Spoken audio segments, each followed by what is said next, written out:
Day two. No, we did day two. Day three. The reward of patient waiting. Devotional in the waiting.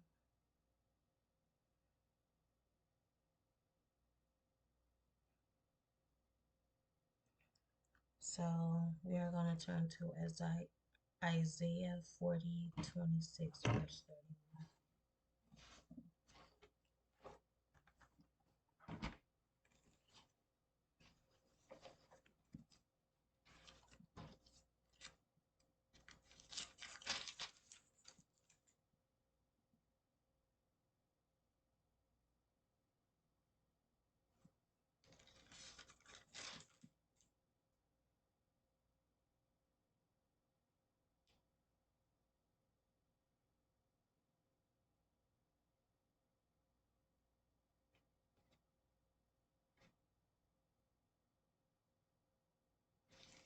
If I can find it.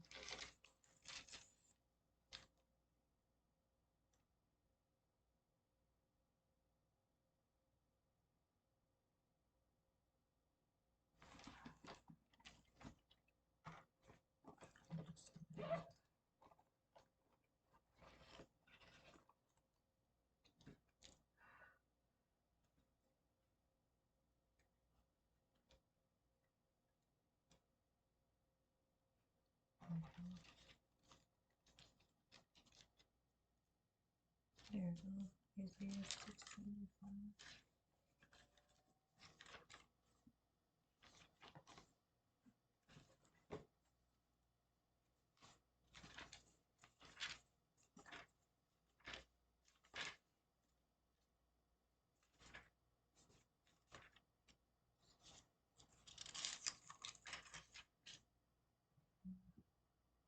Isaiah 40:26.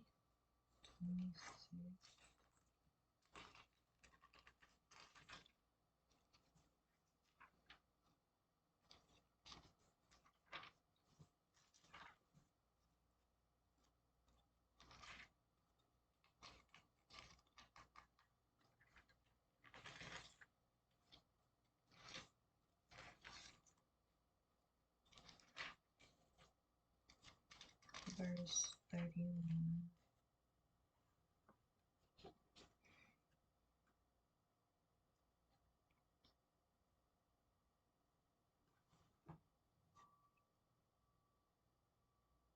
So 26 through 31.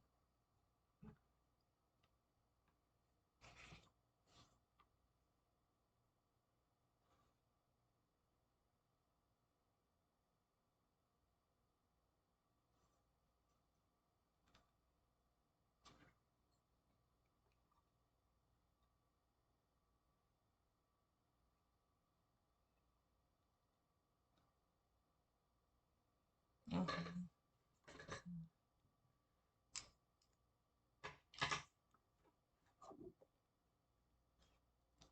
I probably do need my freaking glasses on right now. Lift your eyes and look to the heaven, who created all these.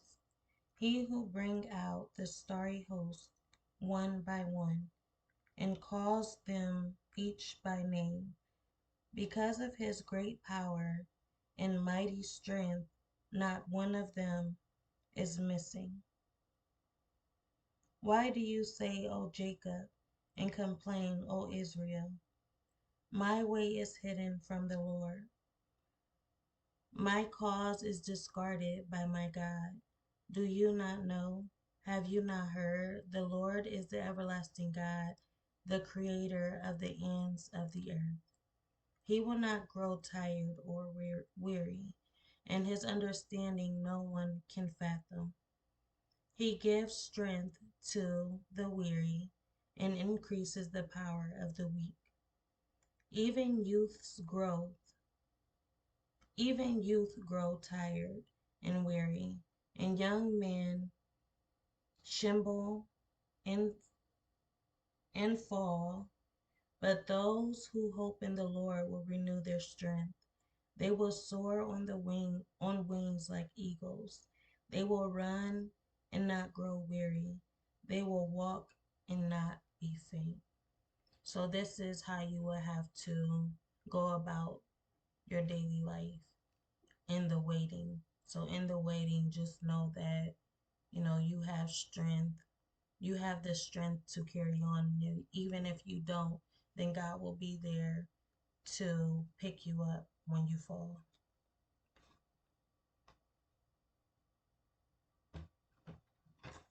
My phone be over here doing it. Whatever it wants to do. It went to my post and everything instead of staying where I was. Let me see.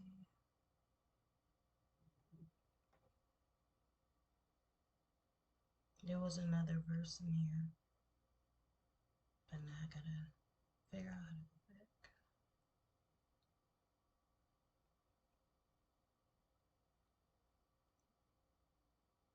Why is it doing this?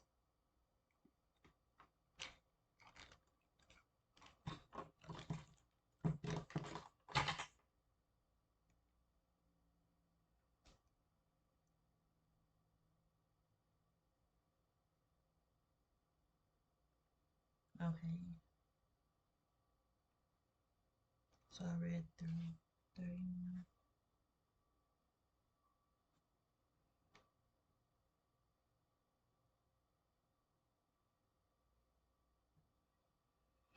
Okay, so we are going off of that verse. The message, the order of effect here in waiting on God is fly, run, walk. This seems unusual at first glance, since the reverse order would indicate a progression from the ordinary to the extraordinary, from the natural to the supernatural.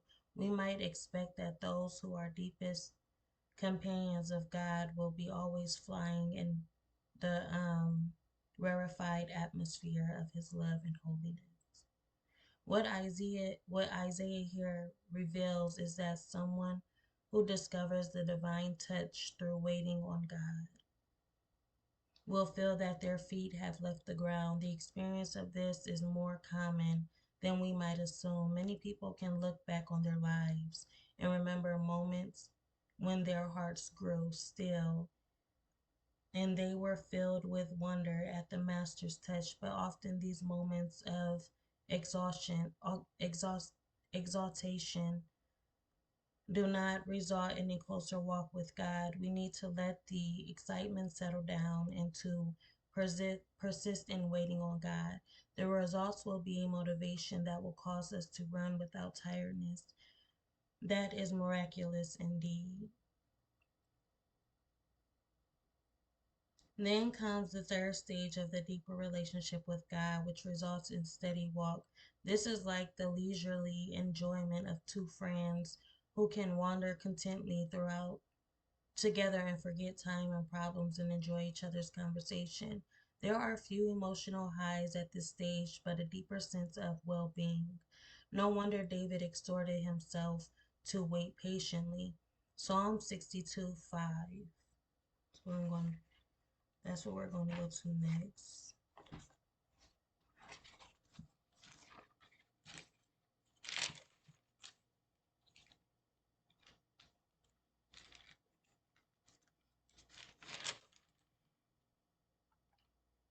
Five 32.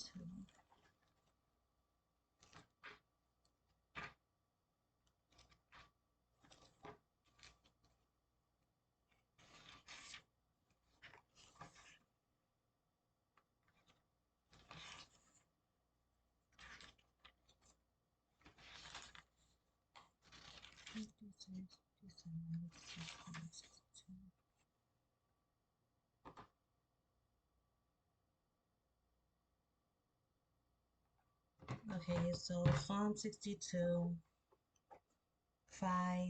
Find rest, O my soul, in God alone. My hope comes from him. So while you're out, doing what you need to do and allowing time to take its toll, or, allowing time to go on and pass, It's on your spirit to find rest on your soul in God alone, and know that your hope comes from him. So we're going to read Psalm 62 all the way through. My soul finds rest in God alone. My salvation comes from him. He alone is my rock and my salvation. He is my fortress. I will never be shaken. How long will you assault a man? How would all of you throw him down?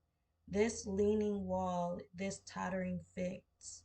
They fully intend to topple him for his lofty place. They take delight in lies. With their mouths they bless, but in their hearts they curse. Find rest, O my soul, in God alone. My hope comes from him. He alone is my rock and my salvation. He is my fortress. I will not be shaken. My salvation and my honor depends on God. He is my mighty rock, my refuge. Trust in him at all times, O people. Pour out your hearts to him, for God is our refuge. Low-born men are but a breath. The high-born are but a lie. It weighed on a balance, they are nothing. Together they are only a breath.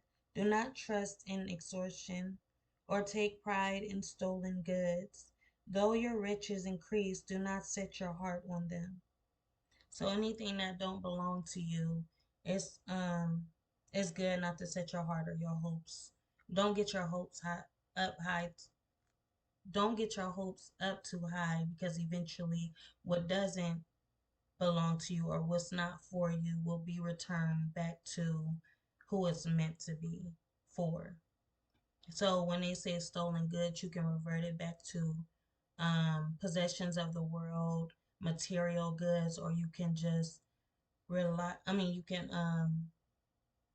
can see it as something, internally, any anger or anything that you're dealing with, or anything that you're dealing with internally, mentally, um and if it's not like, okay, so them times when you just sit there and you're mad, or you're angry, and you're taking in this energy and you don't know where it's coming from. Eventually that energy will go back to the source. So don't get your hopes high, because sometimes when you're excited about something, you don't know why you're excited. Maybe that excitement is coming from elsewhere. So it's good to remain humble, because you know, you don't know until you completely sit with that feeling until you feel like yourself again. It's times where I felt like, I felt good, I feel confident, I feel this, I feel that, and I feel like I'm about to go tackle this and I'm about to go tackle that. But guess what? Maybe that energy is not for you. Maybe that's not your energy you're taking on. Maybe you're about to go and carry out somebody else's, um, you're about to go out and react and act on something maybe not your energy, but someone else's energy. I forget what it's called. It's called something about transfer,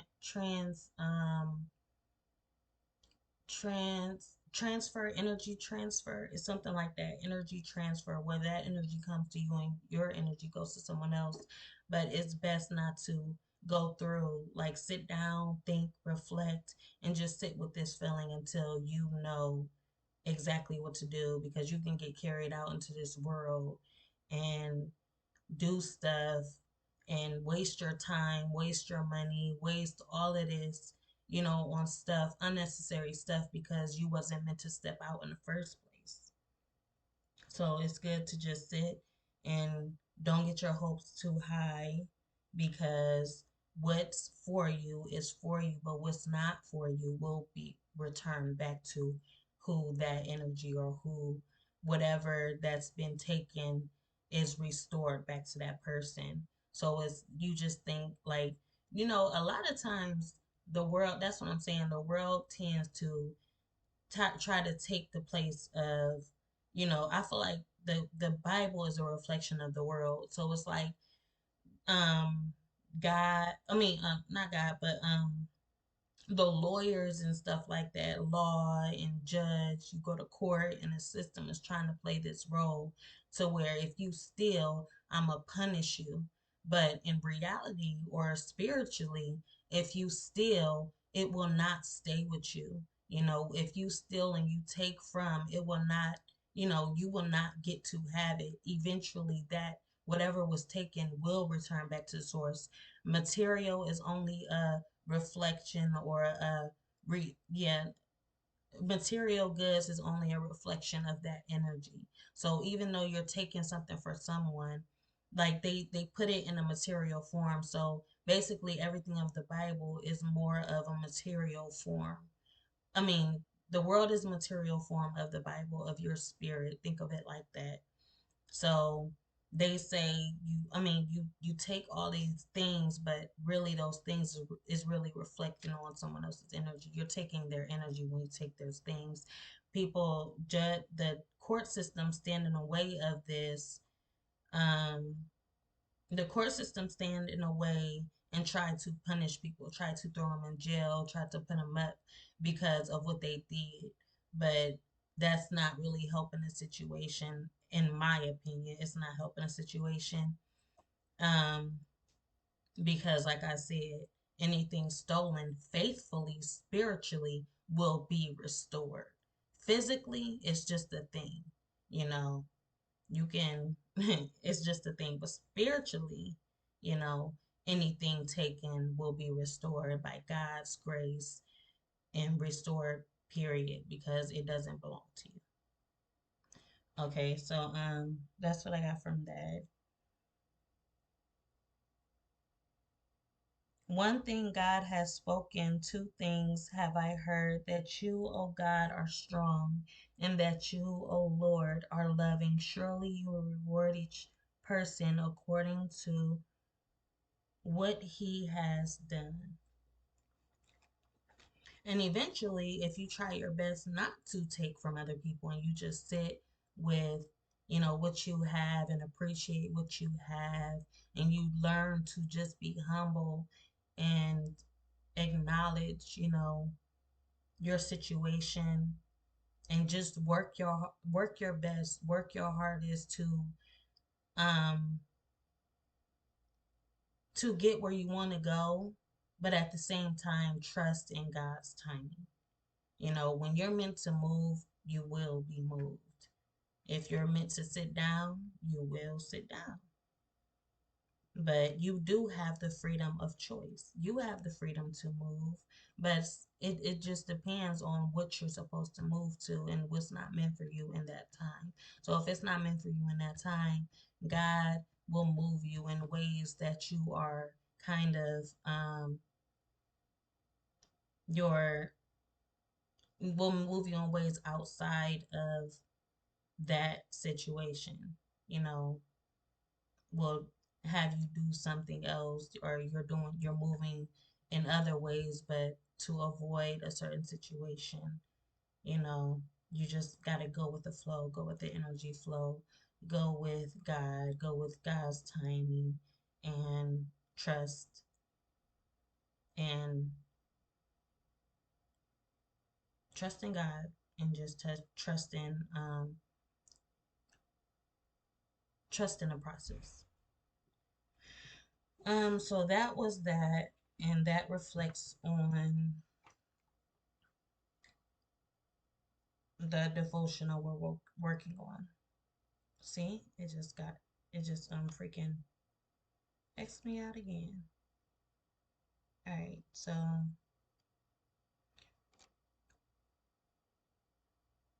so no wonder Dave exhorted. That's just so we just read through what that psalm is, so we can just kind of now we understand what's going to be said going forward. No wonder Dave exalted himself to wait patiently.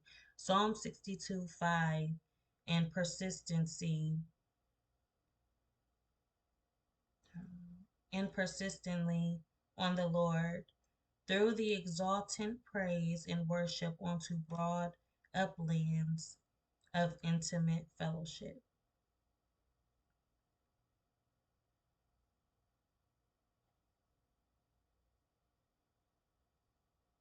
Okay, and personally, I'm gonna read it basically how I can. Um, and persistently on the Lord. No wonder David exhorted himself to wait patiently and persistently on the Lord through the exalted praise and worship onto broad uplands of ultimate fellowship. Because David knew what will come of it. If he continued to go on without sitting and waiting, then as it says right here, how long will you exalt a man? Would all of you throw him down? This leaning wall, this laddering fence, the fully intend to topple him from his lofty place. They take delight in lies. With their mouths they bless, but their hearts they curse. You wouldn't have that peace. You will be in that you're trying to question, you're trying to put all the pieces together, and you're basically dissecting your mind, and you're losing this and you're losing that because you're so focused on something that you're not supposed to be focused on. That's the thing about our mind. We tend to focus too much on something to where we are destroying ourselves. We're feeding on ourselves. And how can you grow when you're, you know, feeding upon your own mind? So that's the thing. That's how I feel like at times we feed on our own mind because we're digging too deep into something that shouldn't be um that shouldn't be um messed with, I guess. So um So, as since David knew this, then he knew he had the wisdom and he had the patience, and um he knew that sitting in God's time, sitting with patience and just remaining content, he knew that this will bypass all that is going on outside, bypass all of that, mind like you're becoming exhausted mentally. So it's bypassing all of that just to um and that's the results that you get when you sit and you wait, and you get peace. You need that peace of mind, you know and when you allow God to full control of your mind, then you will you won't be as stressed. you know you will be in a safe place. So reflect on your understanding of waiting on the Lord as described in Isaiah 40:31. How does the idea of soaring, running, and walking resonate with your spiritual journey?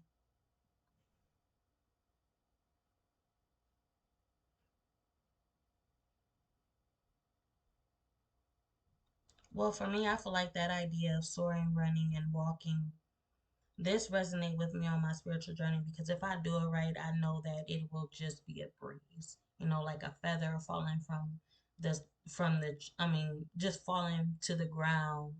It'll be it'll be as light as a feather if you do it right. So I feel like that kind of helped me understand a little bit of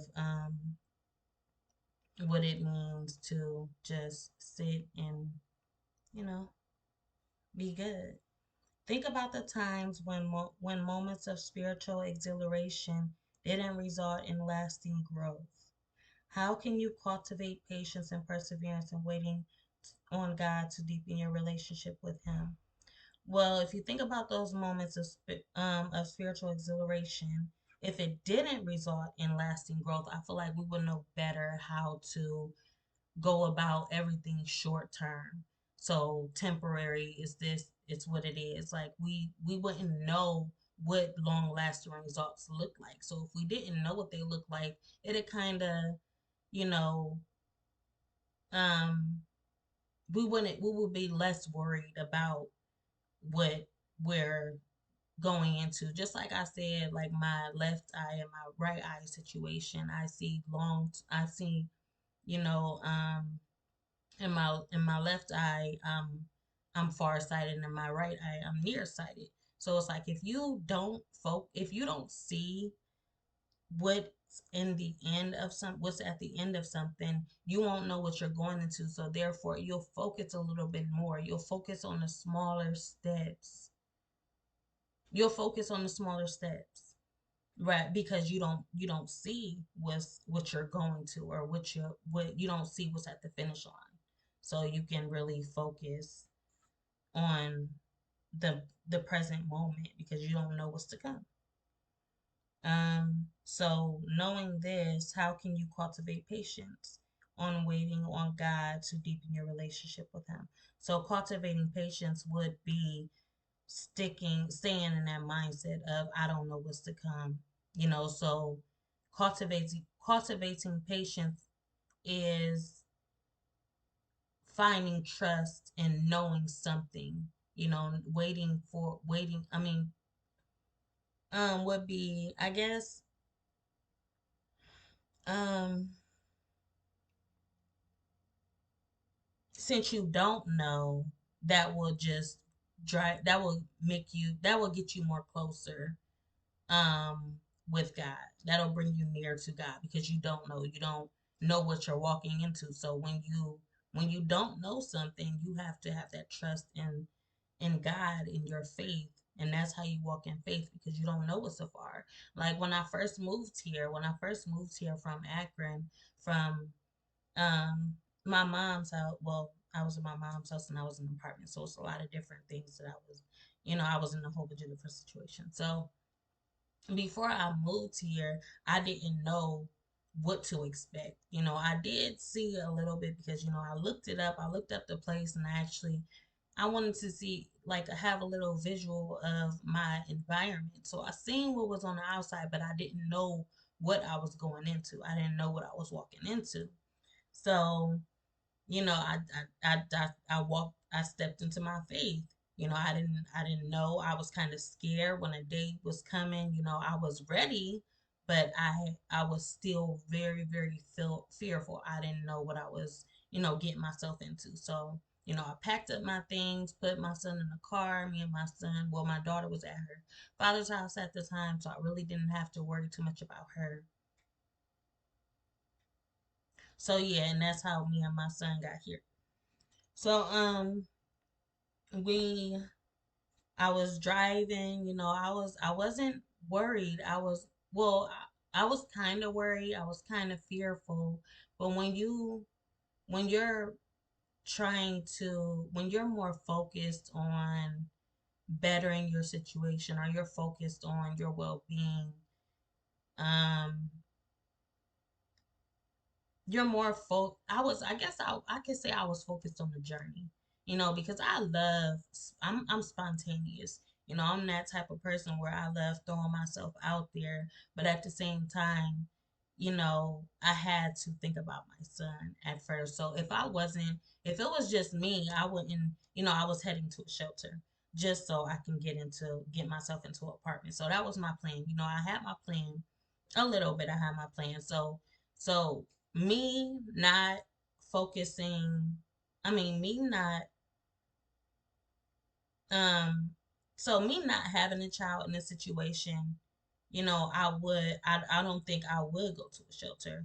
I'd probably go there. I mean, go here, go there. I would go somewhere else. I wouldn't, I don't think I would put myself in the shelter, period. That's just how I feel. Like, I don't think I would do that. It'd be a different situation. But because I was thinking about him, if I was to go somewhere, I have to make sure I'm building. What's the purpose of going to the shelter? Going to a shelter is building yourself up. You have to, you're in a new place, but at the same time, it's people there, that you can kind of lean on.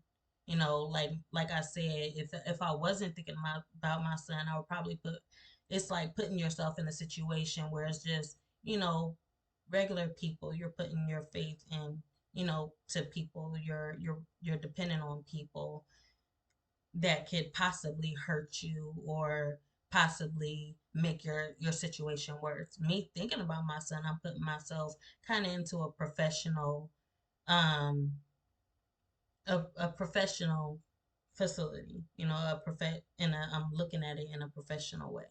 So it's like you want to some type of security. So I'm putting my security. I'm making sure it's safe because of those people that work. You know, they're.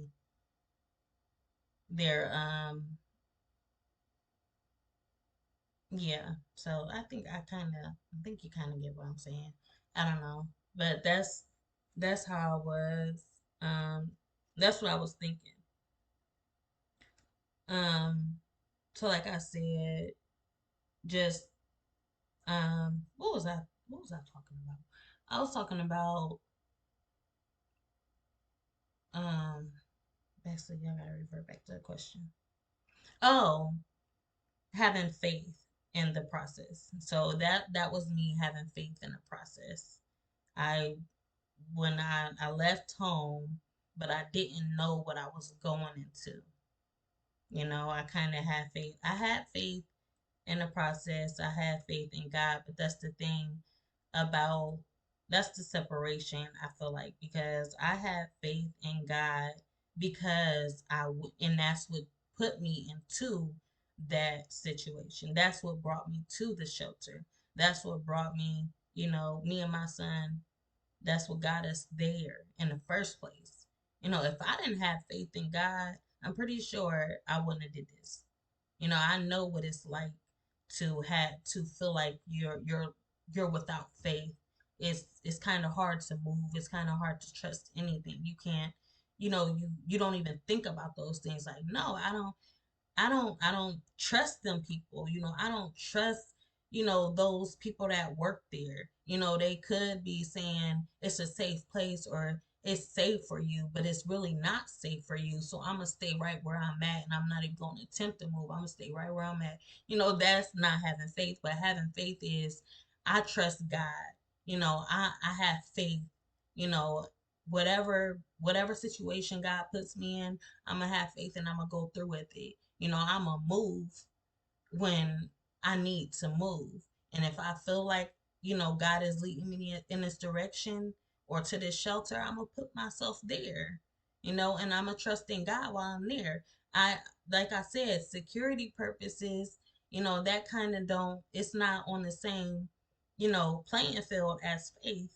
But like I said, I'm that's kind of meeting God halfway, you know, God can work through this situation if I put myself in a position to where he can reach me without any extra going on. So that's kind of how I feel like you can cultivate patience and persistence on waiting to that's how you can deepen your relationship with him in the midst of what you have going on, and in the end it will result in lasting growth. But I feel like I just mixed up that whole question. So the question was, that's my answer, but the question was, think about times and moments of spiritual. So I that was my experience and my moments of experiential. And it did, but see, now it's in exhilaration didn't result in lasting growth. So that was, I feel like that kind of did result. Well, at the same time, that could be a moment. So I'm gonna just say, yeah, that was a moment that how can I cultivate patience and persistence and waiting on God to deepen the relationship with him? So that was my example. Um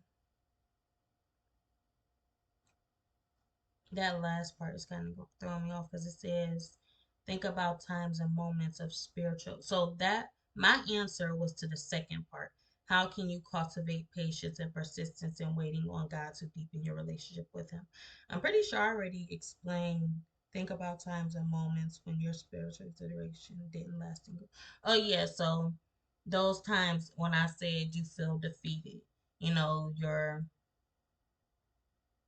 No, I okay, so I didn't answer the first part. Think about times and moments of spiritual exhilaration didn't result in lasting growth. Okay, so I explained what it meant, like short term. If you see afar, I said all of that. That didn't result in lasting growth. I'm trying to think of a moment that didn't result.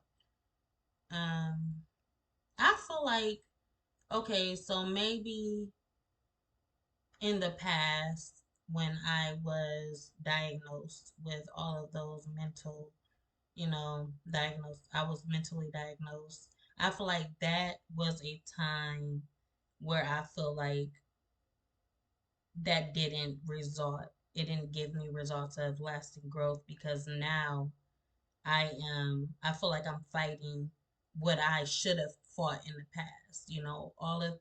Everything that I've been through, I feel like I should have, instead of, you know, being diagnosed with this and that and taking pills and prescriptions and medications, I should have fought then.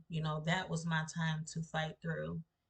Everything would have resulted better. So I feel like me going in that direction kind of it took away um my fighting chance. It delayed me to where I kept it delayed the process to where now I'm dealing with those things now that I should have dealt with in the past. I should have handled this then because now it delayed the process of my growth. It took away from my growth and now I'm dealing with that now. So yes, that's a moment I feel like um that's a spirit that's moments of spiritual exhilaration. That's my moment of spiritual exhilaration that didn't result in lasting growth. Consider the imagery of a steady walk with God as deepening fellowship. How can you cultivate a sense of leisurely enjoyment and contentment in your relationship with God? Okay, so we're considering an imagery of a steady walk with God as deepening of fellowship. So I was recently watching this show called Conversations with God, and it kind of showed how this guy was homeless. So he was sitting there, he was homeless, and he was eating on a sandwich that he pulled out of the dumpster. So it was kind of those waste the waste of restaurants, how they waste these full meals. They just toss them out because but now they donate them. But at this time they probably did, they was throwing them out and they was just leaving there. So this guy he pulled that meal out of the dumpster and he was sitting there eating, but you can tell, so he was so hurt and he was in pain and he was sad. No, well, not more, I wouldn't say pain, but I feel like he was sad and disappointed. I seen disappointment in his eyes and he was sad at his situation. Like he was sitting there eating and this little child and his mother was standing out there, standing at their vehicle about to leave, and this little boy was just looking at him and he just kept turning away, like feeling ashamed and disappointed of what he was doing, of his presentation to that child. It's like, and all I'm thinking is like that guy probably, I mean, that child probably looking at him like, it's I want some or something like that, because you're in that situation. Well, you when you oftentimes when you're in that situation and you see a child and you have something, you want to share.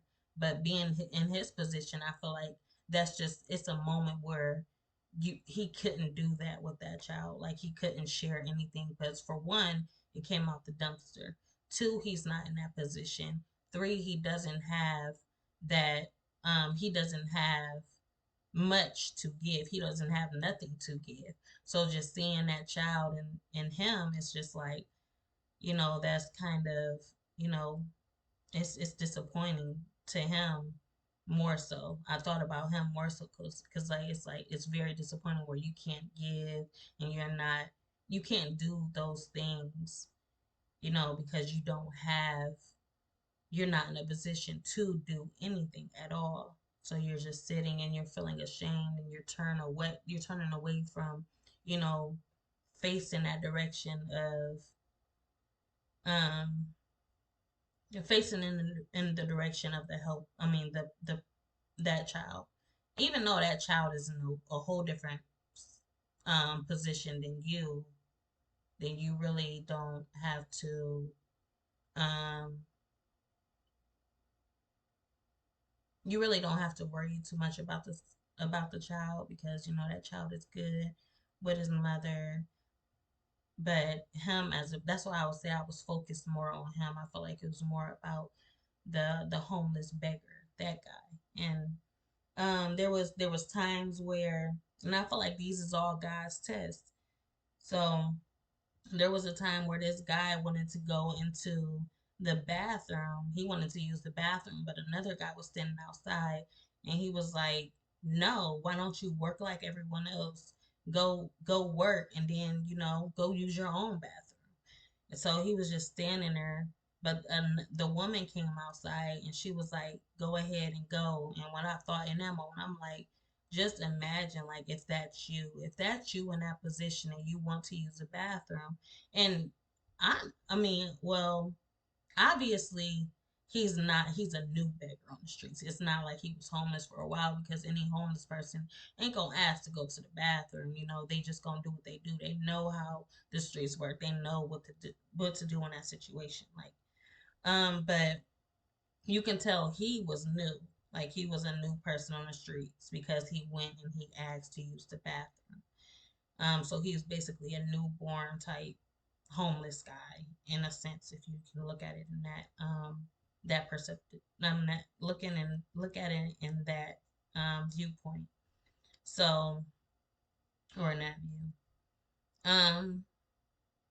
So yeah, she allowed him. She was like, "Yeah, hurry up, go in and get out." And so that's another way.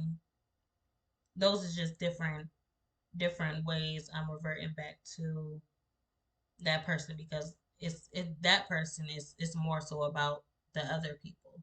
It's about him, but it's about the other people too, like how they treated him when he was asking to go to the bathroom. So you kind of got to reflect on them and him.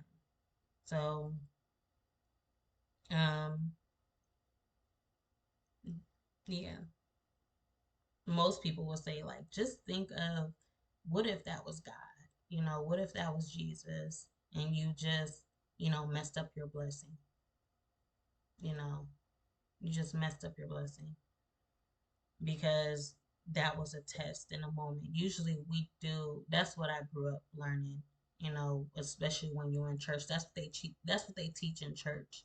You see that person out there, you see this person, this homeless person. They was just projecting Jesus on all of these different homeless people. That's what they projected Jesus on homeless people. So I mean, because of what he gave off according to the Bible. So they projected it onto the homeless people, and they want you to see, like, you can be of help to that homeless person. And obviously this guy, just he you can tell he probably, I guess, he didn't go to church or something, or he went to church, but then later on you grow and you mature and you go through all of this, and eventually you don't see that way anymore. So that's why you treat other people, how maybe once he was in that position where he asked to go to the bathroom, and that person treated him the same way he just treated that guy. So now he's reacting off of how he was treated. So it just all goes. It's all about what happens to you.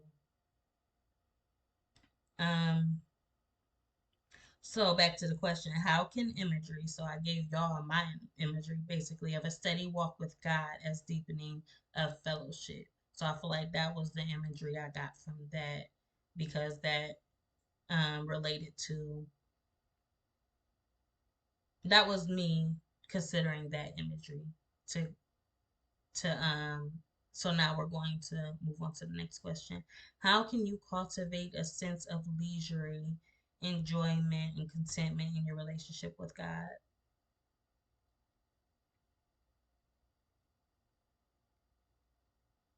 So maybe if I finish what I was going where I was going with that. Okay, so later on that guy, he wound up being I'm not sure if it was a businessman because I don't think I finished the movie.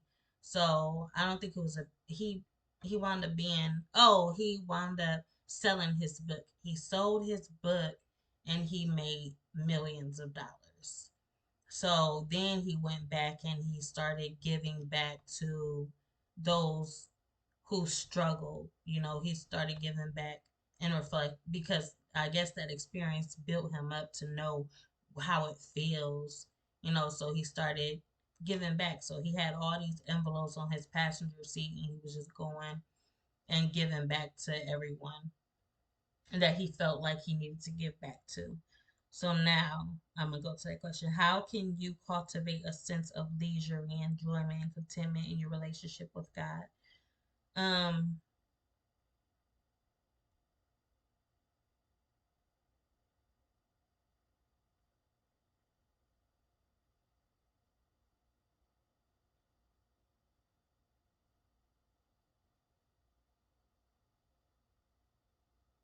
I guess I could say that that form I feel like that those the money in those envelopes was a form of leisurement. That was his leisurement, his form of enjoyment. That's what leisure is. I feel like that's what it is um I feel like in those envelopes was a reflection of leisure to enjoyment and contentment. So he giving back was basically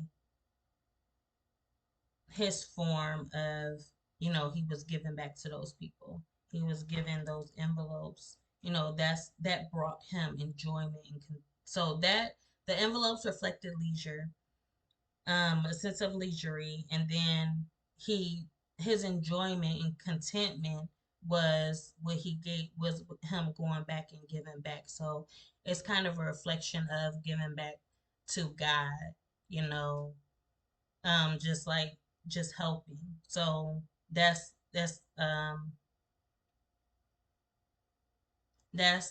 I guess you like I said you can look at it as that little situation is, this is me giving back to God for helping me. I mean, for help for what I went through. So, yeah, I feel like y'all kind of get what I'm trying to say. I feel like you kind of get what I'm trying to say. Um, yeah, because the more I read this over and over again, it's gonna keep mixing up what I'm trying to say. So yeah, that was a form. Just you like as you would go ahead and you know I can't freaking get out what I'm trying to say. But that's what I mean.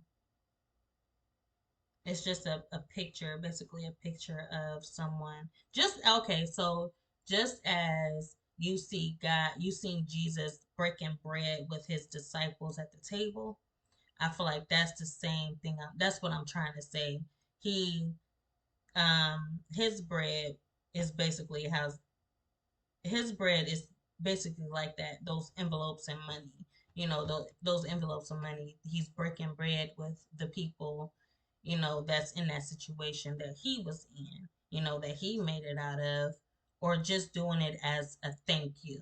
I don't know what he was doing it for, because in the movie it didn't say what he was doing it for, so I don't know what he was doing it for, but that's kind of what that's what made him feel content. He shared his enjoyment and found contentment, and this was um,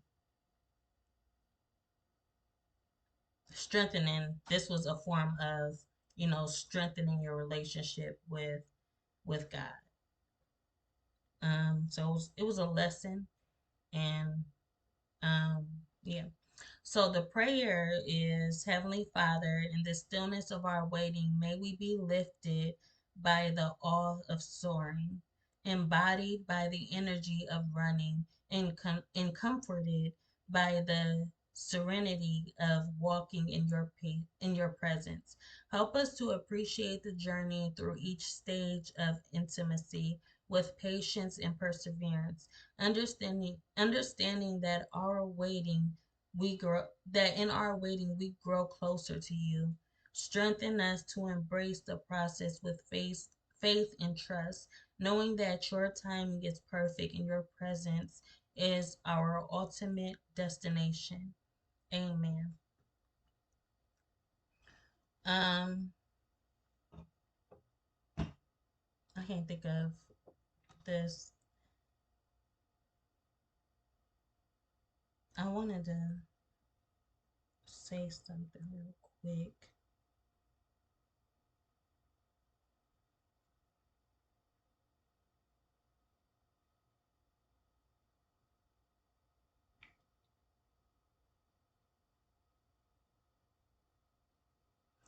Yeah.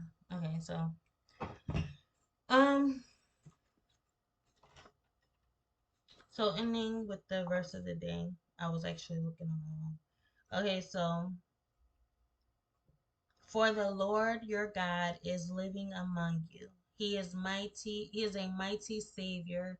He will take delight in your gladness with his love. He will calm all your fears. He will rejoice over you with joyful song.